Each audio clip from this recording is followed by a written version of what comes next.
Hi, reader. I'm Cindy Burnett. Welcome to my award-winning podcast, Thoughts from a Page, which is a member of the Evergreen Podcasts Network. On the show, I chat with authors whose books I have enjoyed about their new releases, and I give you a peek behind the curtain of the publishing industry with my Behind the Scenes series. With so many books coming out weekly, it can be hard to decide what to read, so I find the best ones and share them with you. If you're looking for a community of readers, bonus content, and a chance to read books before they hit the shelves, I hope you'll consider joining my Patreon group, which is filled with a wonderful bunch of book lovers. The link to join is in the show notes. Today, I am chatting with Meghan Friedlander and Luca Dotti about Audrey Hepburn in Paris. As soon as I saw this book, I knew I had to read it. It has the most stunning photo of Audrey on the cover, and you're going to get to hear all about how the cover came to be in this interview. I'm a huge fan of both Audrey and Paris, so this book was right up my alley. Meghan Friedlander is not your average millennial Audrey fan. Her blog, Rare Audrey Hepburn, quickly became the golden rule for anyone interested in the best narrative and unseen images of the timeless star we all love, including Audrey's son, who specifically chose Meghan for this project. Audrey Hepburn in Paris is her first book. She resides in California. Luca Dotti is the son of Audrey Hepburn and Italian psychiatrist Professor Andrea Dotti, and the author of Audrey in Rome and Audrey at Home. He lives in Rome with his wife and children. I hope you enjoy this delightful conversation. My name's Adam Sokol, and I'm the host of the Passions and Prologues podcast. Every week, best-selling authors like Jenny Jackson, Rebecca Mackay, Lisa Scottolini, or Brad Meltzer come on to my show to talk about, yes, their new books, but more importantly, the things that they're crazy passionate about. We've talked about the Muppets, powerlifting, traveling, gardening, home improvement, and so much more. We dig into why these things are their passions, how they inspire their writing, and where they came to fall in love with these random assorted things. Be sure to subscribe to the Passions and Prologues podcast wherever you get your podcasts, and check out evergreenpodcast.com to learn more. Welcome, Meghan and Luca. How are you two today? I'm doing very well. Thank you for having us. I'm doing fine. Also, thank you for having me. Good. I thought before we dove into my questions about the book, I might let the two of you introduce yourselves, because this is a little bit of a different interview. And so people know who you are and what's happening here. I thought we'd do that. So Meghan, would you like to start? Sure. My name is Meghan Friedlander. I am the curator of the website Rare Audrey Hepburn, and I also have an Instagram account.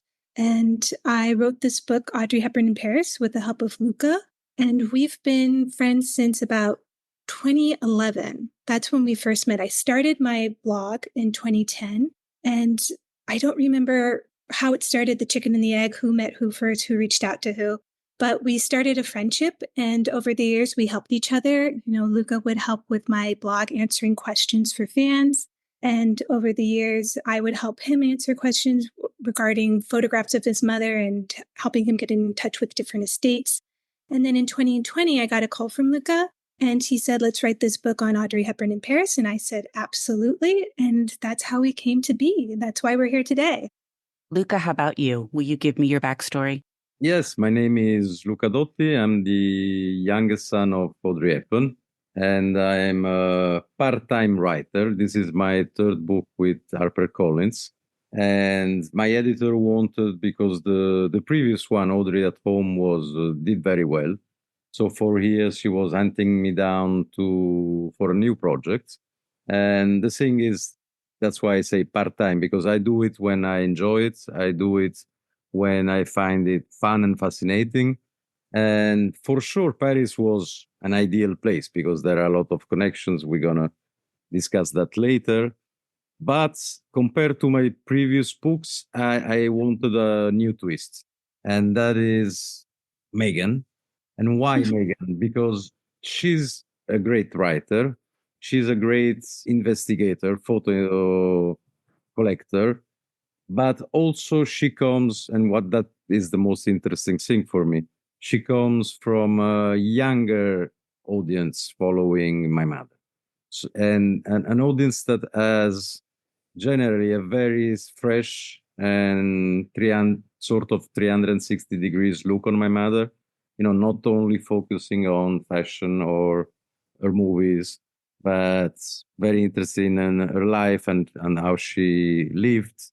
And I find it challenging for both of us to work as a team beyond the blog. The blog it's a fantastic tool, but it's very somehow solitary. You just you shoot bullet by bullet. But a book, it's more like a circus, as we both realized in the process, and that's how we started the collaboration.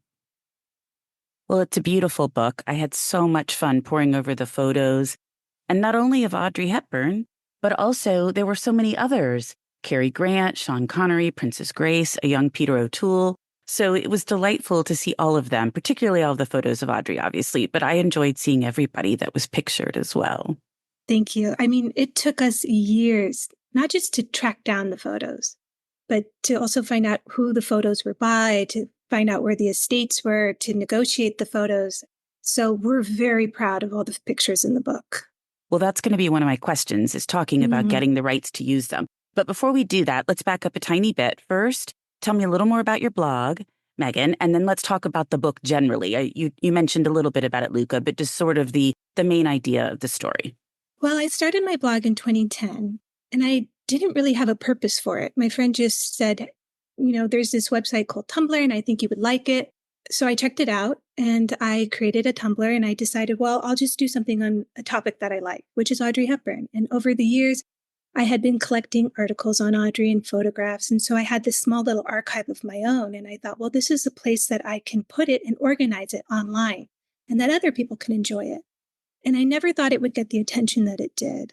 But over the years, more and more people started flocking to my blog. And because of that, it started to grow. And I started to answer questions about Audrey and write think pieces about Audrey and just share stories that I had read over the years and trying to introduce Audrey to different generations and not just talk about her movies and the clothes she wore, which are also very important and I do love discussing, but also about the woman behind the icon. That was what my main intention was.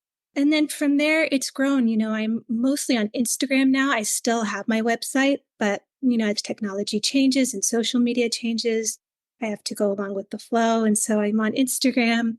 And it's also very interactive because I talk to all the fans, all the Audrey Hepburn fans that communicate with me. I'm constantly in my DMs answering questions and connecting with them. And so when I wrote this book, I myself was writing it as a fan of Audrey Hepburn, but I was also writing it with all the knowledge that I had over the last 14 years of connecting with different fans online and hearing what they love about Audrey and the questions that they had about her. So I kept that in the forefront of my mind with every single chapter, with every single photograph. I kept thinking, is this something that Audrey Hepburn fans would want to know about? As well as, are these photos that they would love to see, photos that hadn't been seen before? And so that was something that you'll see in the book. It's very prominent. And then, Luca, you played a role in all of that. You all worked together toward getting the book finalized? Yes, of course. I want to add something about how Meghan works, which is very important for me in the sense that, let's go back to 2011. That was the first ever exhibit on my mother that I curated for UNICEF.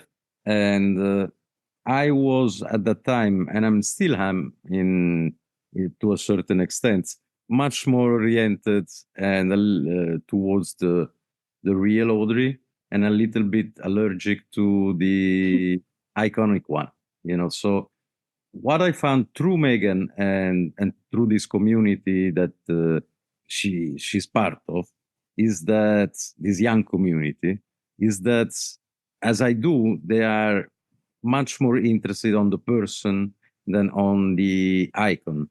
It's their Audrey, but they wanted to be as much closer to reality as they're very picky about that. They can immediately feel if something is marketing oriented or if it's true. So there are a lot of books that come out regularly on my mother with glasses, my mother with hats, my mother and this and my mother with that, and calendars and mugs.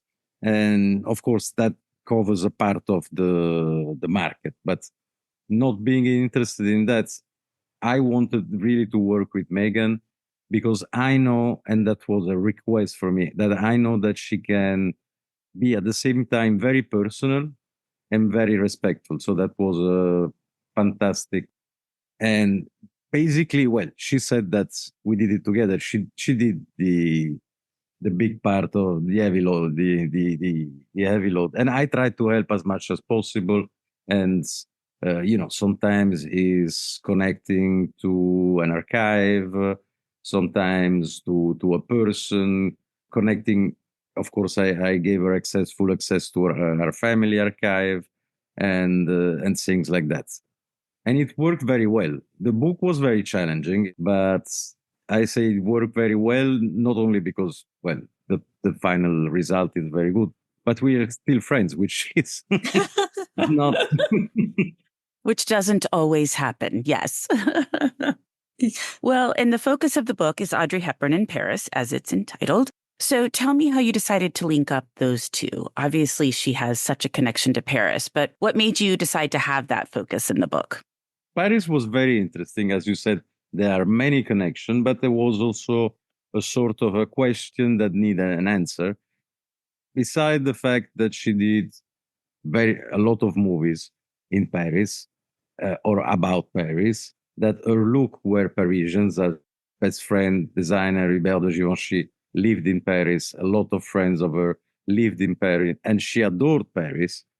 She never lived there. She never had her apartment. She never chose to be there. So initially, that was an interesting point, because as I said in my previous book, Rome and At Home were intimate and places where she lived and where I had experiences with her.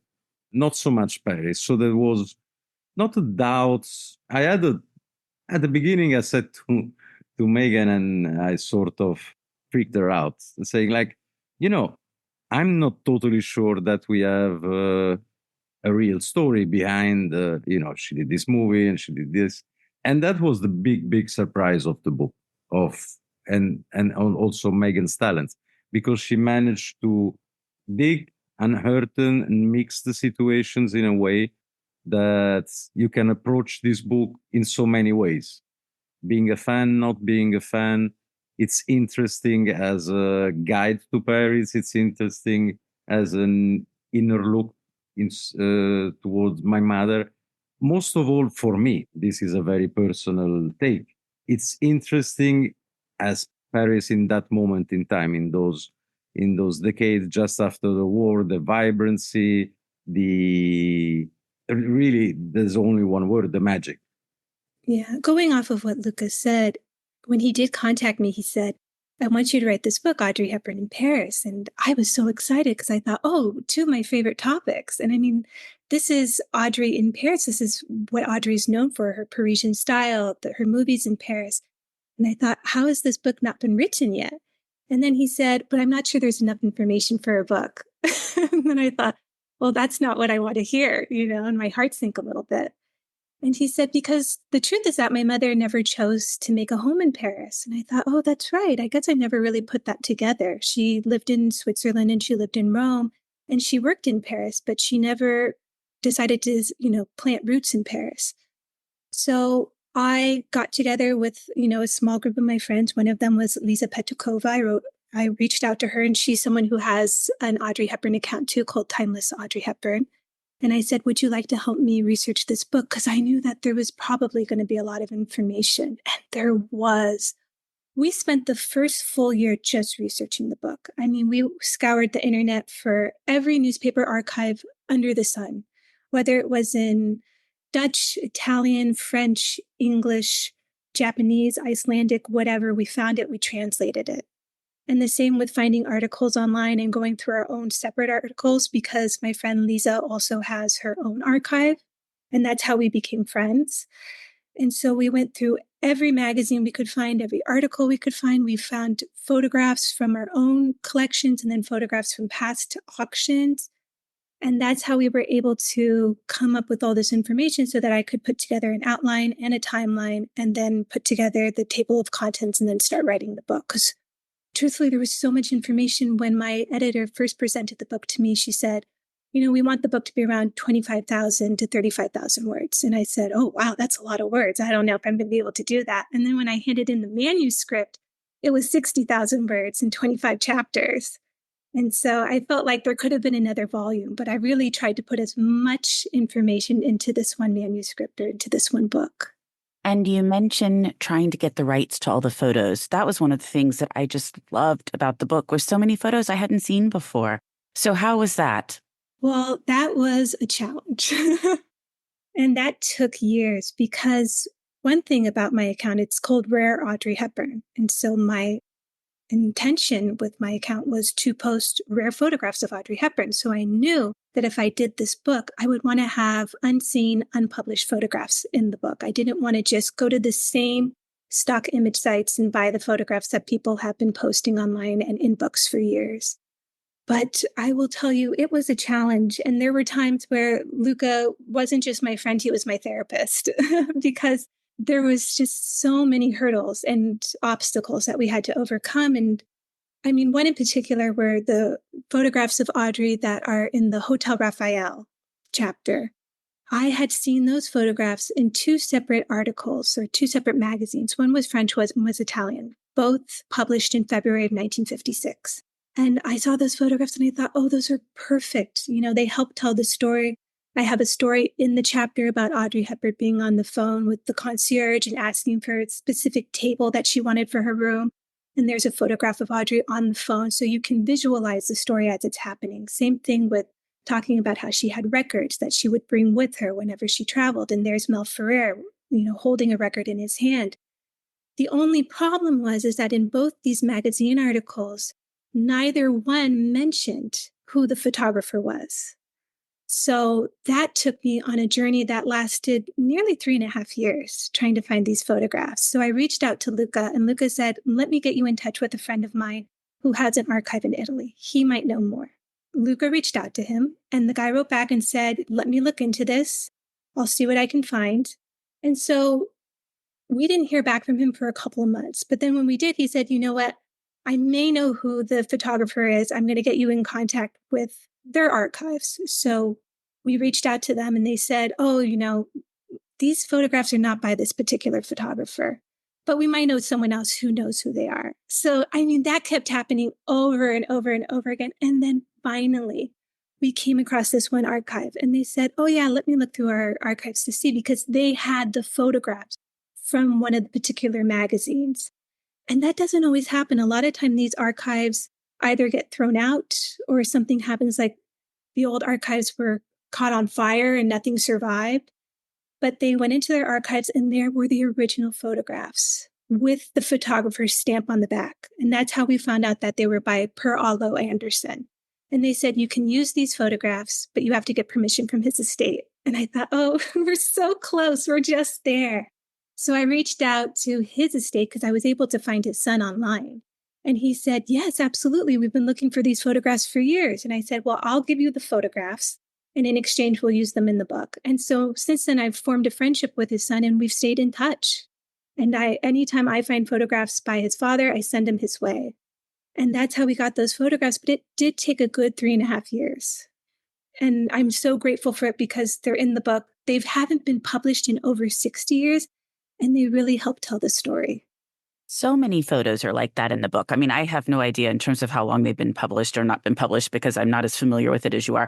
But there are so many photos that I had not seen before, and I love that. And I love Paris. So as Luca mentioned before, I think the book is great for fans of Audrey Hepburn, but also fans of Paris, fans of fashion from that time period. I think it will appeal to a wide variety of people. Oh, I hope so. That's what we were going for with this book, is that it wasn't just about Audrey. It was about fashion. It was about Paris. It was about glamour, romance, nostalgia, old Hollywood, just everything. So, Luca, you mentioned something that surprised you about the book, but what else surprised you? When you were working on this, Meghan, and then Luca, as you were working with Meghan, did certain things take you aback or surprise you, things you didn't expect? Well, one thing that didn't surprise me, but I wanted to Meghan to dig into it. And it's an aspect that still fascinates me today. And I think it's the backbone of this book and it's the backbone of that era, is that all the people that navigated around my mother, friends, designers, brands, those were all made by real people. You know, Givenchy was Hubert de Givenchy. Louis Vuitton was Monsieur Louis Vuitton. Having those big brands that now we know, in the big shops, there were small ateliers looking to do the best, looking to have an occasion to be known. And it wasn't a marketing geek like everything is today. And this is something that I insisted that wasn't that should be in the book, and it is in the book. And I think, like, connecting back to the story of the archives, I think that connects very well with the book. We are used today with finding everything online, and possibly if it's not online, it doesn't exist. Well, Meghan demonstrated by her will and their search and the fact that there are a lot of photographs, there are a lot of stories that needs interaction with real people, families, estates.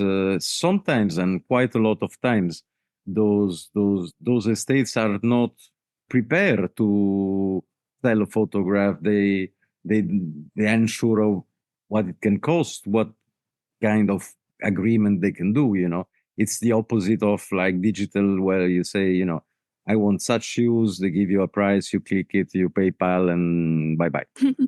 And so that was not a surprise, but very refreshing. But I think that giving this aspect of the thing also, it was very close to my mother, because she always said, I was just so lucky because I was in the right place at the right time, but surrounded with just the best possible people, the scriptwriter, the directors, the fellow artists, but everybody that worked as an artisan on these movies and their stories are all in the book.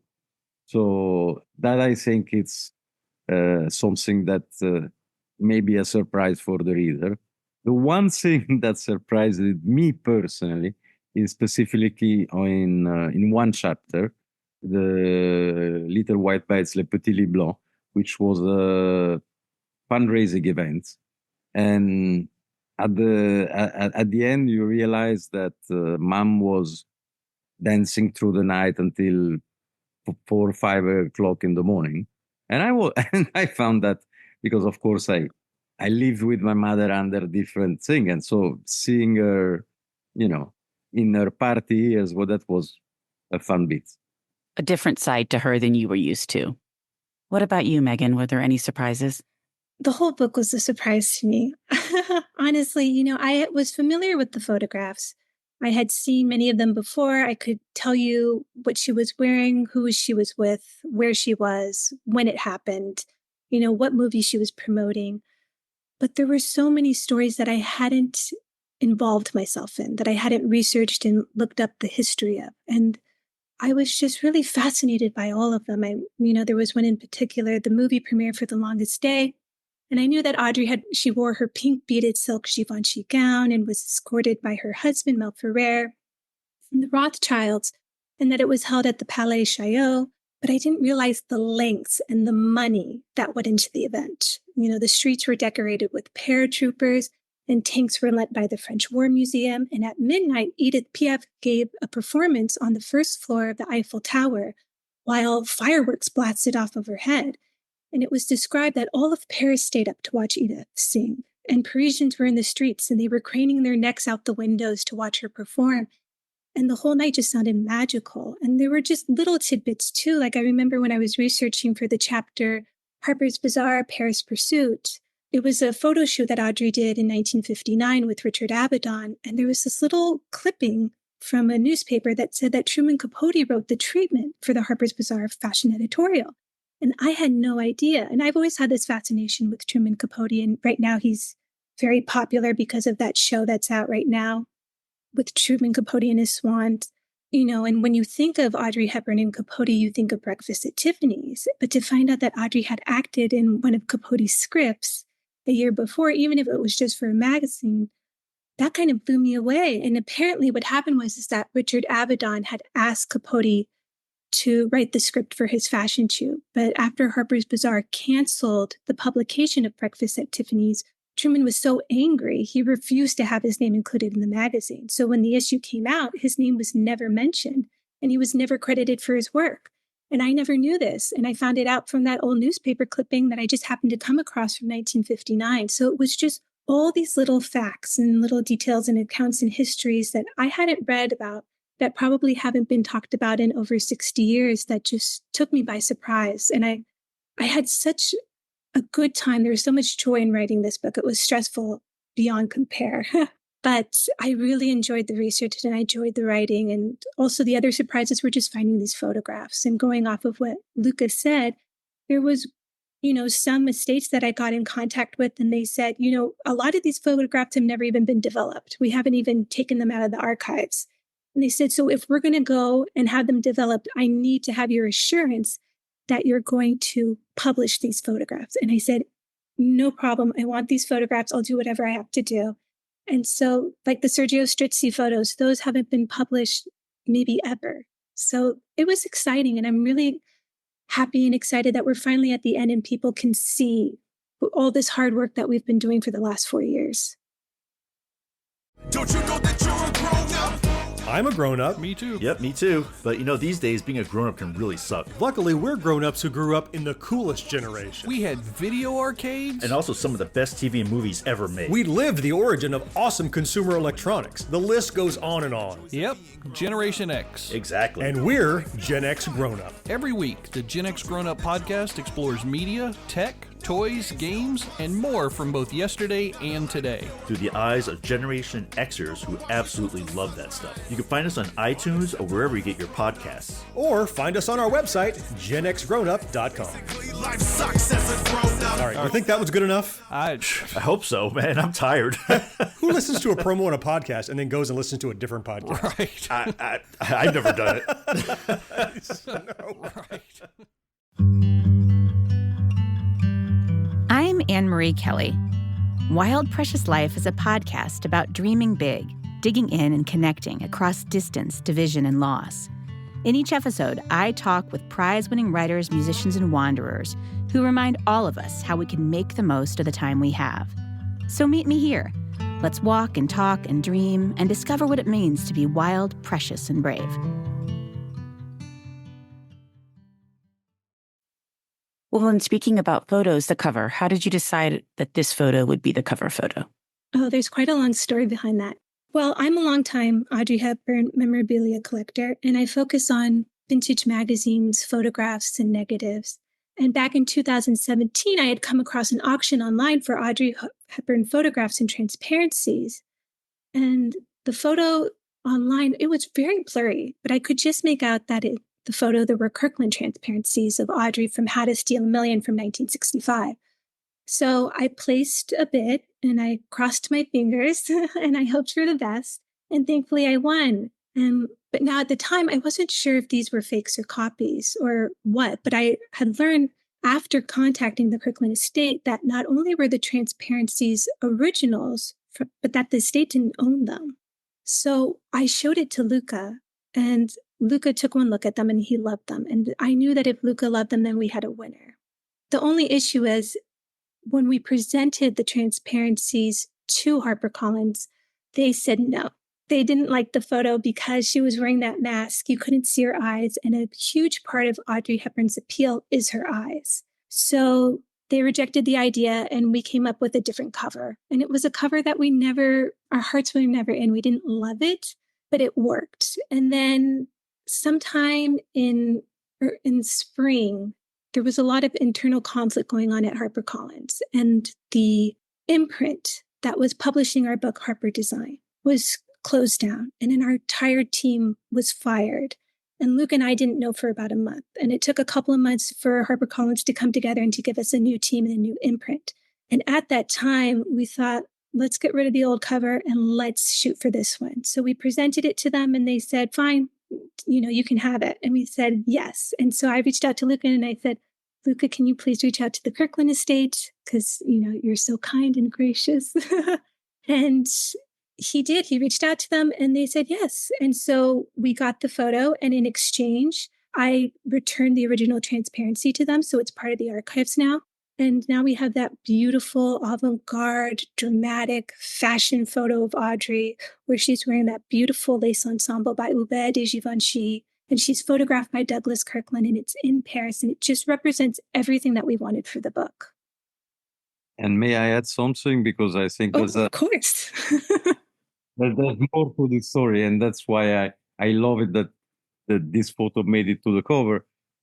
So the attire per se with the mask is something that my mother insisted on, and Hubert de Givenchy didn't want to do, because I'm not into mask, I'm not into these things, and my mother insisted, and she got it, and she wanted a promotional shot by Douglas, and along with all the others, which are much more well known, and there as well, there was criticizing, we cannot see her eyes, so she called up her makeup artist friend, and he created this makeup by individually sticking paillette to her eyelids, so to create this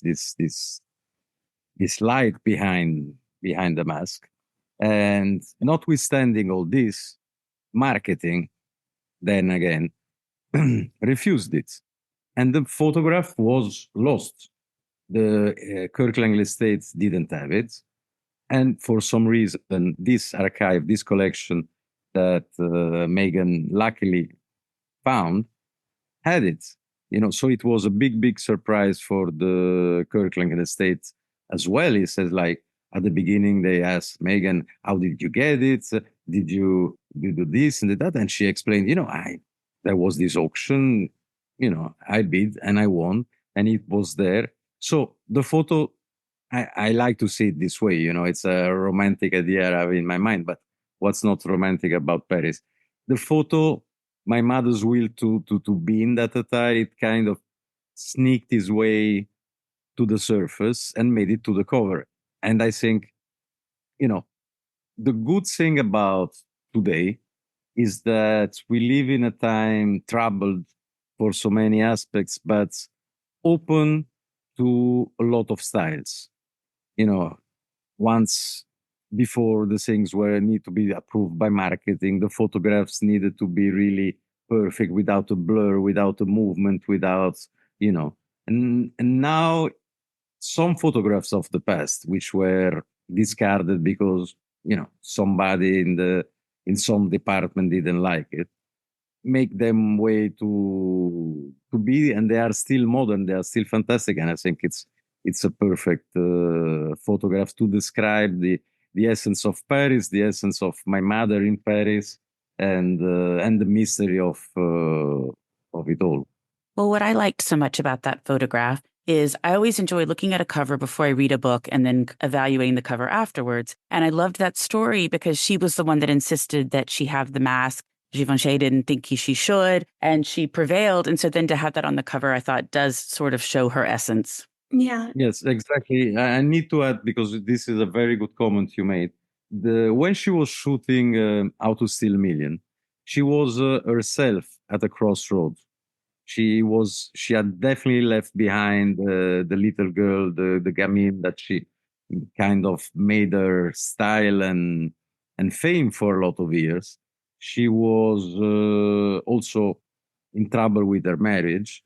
So in all these stories around at that time, and especially in Paris, I found out that her women reassurance, my mother was discreet, but when she wanted something, she was able to fight for it. And later in her life, especially with UNICEF, she demonstrated that. And so in all these stories, as you perceived, it's very, there's a will, there's a determination to be, not the phone princess famous for weepy eyes, but, a mysterious thief. And that's what she loved also in the role. Meghan, did you have something you wanted to say there? I didn't want to interrupt you if you wanted to say something. Oh, I was just going to go off of what you were saying about how you read that story about the lace mask and then you looked at the cover and there was that connection. And that was something that was important to me throughout the book. I didn't want to just put photographs in the book that I thought were pretty and that, were very stylized. I wanted each photo to help tell the stories within each chapter so that when you were reading along, you could look over to your left or to the right page and there was a photograph that was help you visualize what you were reading in the text. So that's why each photograph we chose was chosen with care and with thought. And so that's why with this photograph, we just loved it the moment we saw it because it just encapsulated everything that we were trying to say in this book. And then they used the font with the glittering gold, which I think matches her eyeshadow so well. Yeah. Well, the font was Luca because he's a graphic designer. Great. Okay, good. Good job, Luca. I didn't design. I just picked it. It's a very famous type designer, but I didn't design the font. No, but it's beautiful. And really, I think it's perfect. I do too. Well, is there anything I haven't asked that you want to tell me about the book before we're done? Just that it was a real team effort. I did write the book, but Luca had his hand in every single chapter, and I'm so grateful to him for that. And that's what makes this book more evocative and intimate than Audrey Hepburn books in the past, because I had firsthand access to her son, which was almost like having firsthand access to Audrey herself. And so every time I wrote a chapter, I would send it to Luca, and then he would go over it, and then he would make little notes. And sometimes the notes were as simple as add more information about Cary Grant, add more stories about Fred Astaire. But then sometimes they were like, for example, the chapter on the Order of the Arts and the Letters, which is this very prestigious honor that the French government gives to different people who they felt helped in the arts in France in some way or another. Audrey Hepburn received it in 1987. And when I handed that chapter to Luca, I had written about how awards didn't mean a lot to Audrey Hepburn. She was her own worst critic. And Luca said, I want you to really emphasize this. My mother didn't have any awards in her house, but there were a few that meant a lot to her. And this one in particular. And he started talking to me about how, his mother was robbed of an education because of World War II. And then afterwards, she got straight to work. After the Netherlands was liberated in 1945, she didn't go back to school. She never finished her education. She went right to work because her and her mother didn't have any money. And so when the French contacted her and said that they wanted to give her the Commandeer, which is the highest honor that you can receive, it really took her back because she was someone who always regarded herself as ignorant, which is something I would have never thought about Audrey Hepburn. I mean, here's a woman who could speak multiple languages. She spoke Dutch, she spoke English, French, Italian, Spanish, and German. She was well-read. She was very articulate and eloquent. And I would never associate the word ignorant with her, but she was very insecure about the fact that she never finished her education.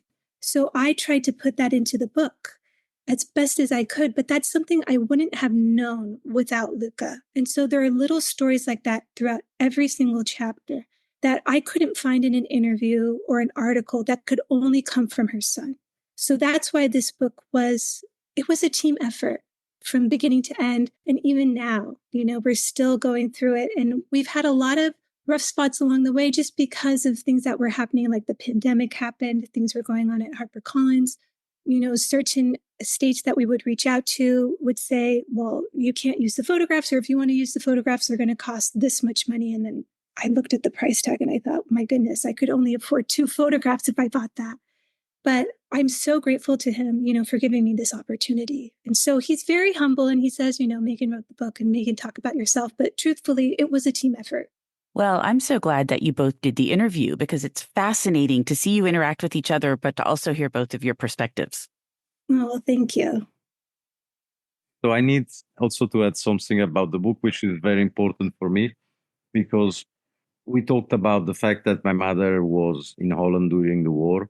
And for people who are not aware of that part of history, and many are not, and to a certain extent, I wasn't fully aware until some years ago, that she was right in the village where the German troops were massed, and they were starting their their thing. So she, like so many others, she suffered and she was traumatized because of the war.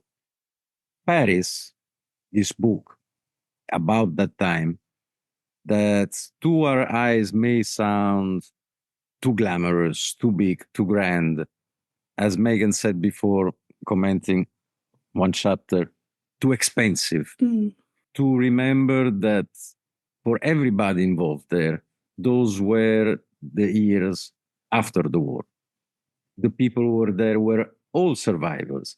They wanted all to honor life, honor the possibility to again have fun, again go out in the streets, kissing each other, and doing things like that. And that was, mind you, quite a bomb, because when we started working on the book, actually immediately after, the pandemic broke out. And so there was a kind of parallel, inverted parallel. We were talking about all these fantastic moments, and you couldn't put on the TV, and it was a tragedy that was not only around us, was with us, and then I really understood the meaning of that time, because I could figure out, yes, they went through a much more serious and long tragedy, more than it's difficult to express the words. My mother maybe expressed it in the best way. It's easy when you look back, knowing that the war started on one day and finished the other. Well, while you're in the middle of it, you have no idea. You think it may last a few weeks, maybe a few months, and then it's the second year and the third year, and you're in for 5 years. And when it's going to end, you may have heard that it's approaching, but you never know if you're going to make it. And so that's relativization, I don't know if it's the right word, to what the world was enduring with the pandemic. Doing this book was a great help.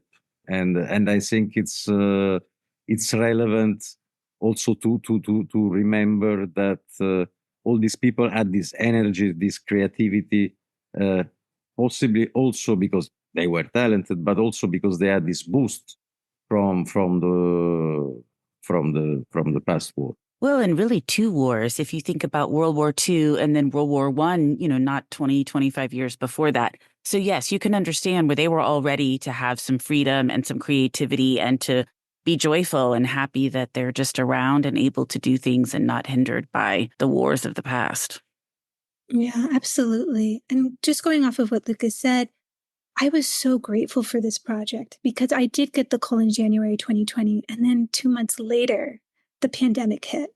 And, we were watching the news every single day, and everyone became obsessed with watching the news and watching the numbers in the corner go up and up and up. So having this book to, spend my time researching, I just put my blinders on.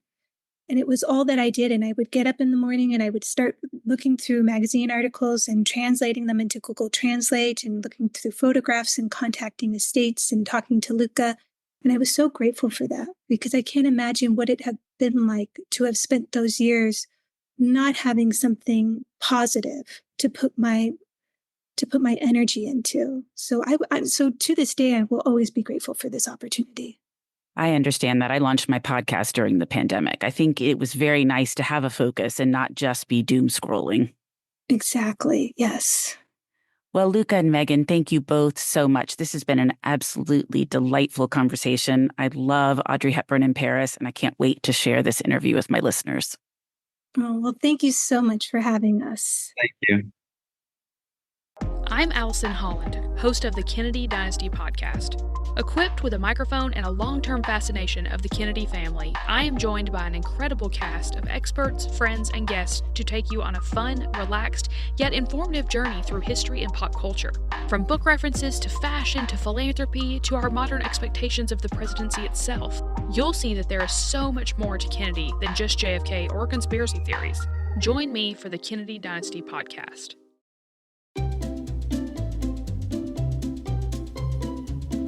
Hello, and welcome to Novel Conversations, a podcast about the world's greatest stories. I'm your host, Frank Lavallo, and for each episode of Novel Conversations, I talk to two readers about one book. And together, we summarize the story for you. We introduce you to the characters, we tell you what happens to them, and we read from the book along the way. So if you love hearing a good story, you're in the right place. Our 9th season is coming this fall. Tune in to hear from some of the all-time great authors, Charles Dickens, Jules Verne, F. Scott Fitzgerald, and more. Subscribe to Novel Conversations wherever you listen to podcasts.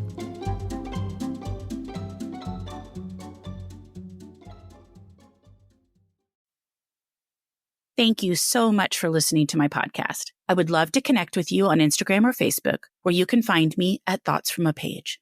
If you enjoy the show, please consider joining my Patreon group to access bonus content and support the podcast. If you have a moment to rate the show or subscribe to it wherever you listen to your podcasts, I would really appreciate it. It makes a big difference. And please tell all of your friends about Thoughts from a Page. Word of mouth does wonders to help the show grow. The book discussed in this episode can be purchased at my bookshop storefront, and the link is in the show notes. I hope you'll tune in next time.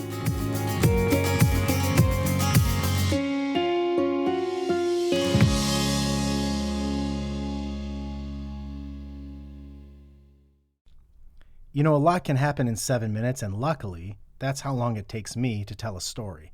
My name is Aaron Califato, and I'm the creator of 7-Minute Stories. I'm proud to partner with Evergreen Podcasts, and I'd like to invite you to join me on this journey. I'm going to take you on some crazy roller coaster rides using my unique extemporaneous storytelling style, and together, we're going to try to make sense of the world, all through the art of storytelling, and all in approximately 7 minutes.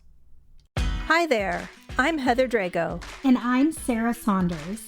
We host the podcast, That's a Hard No, about saying no and setting boundaries. So you can become that true and empowered you that this world needs. Saying no isn't just okay. It's the key to living an authentic, fulfilling life. I'm a licensed professional clinical counselor. So while this podcast is in no way a replacement for one-on-one therapy, I suppose I know what I'm talking about. I'd say so. We talk about learning to say no and set healthy boundaries and how it impacts mental health, physical health, relationships, parenthood, and more. Subscribe wherever you get your podcasts and visit our website, hardnopodcast.com. We're here to help you find your no and say it unapologetically. That's a hard no.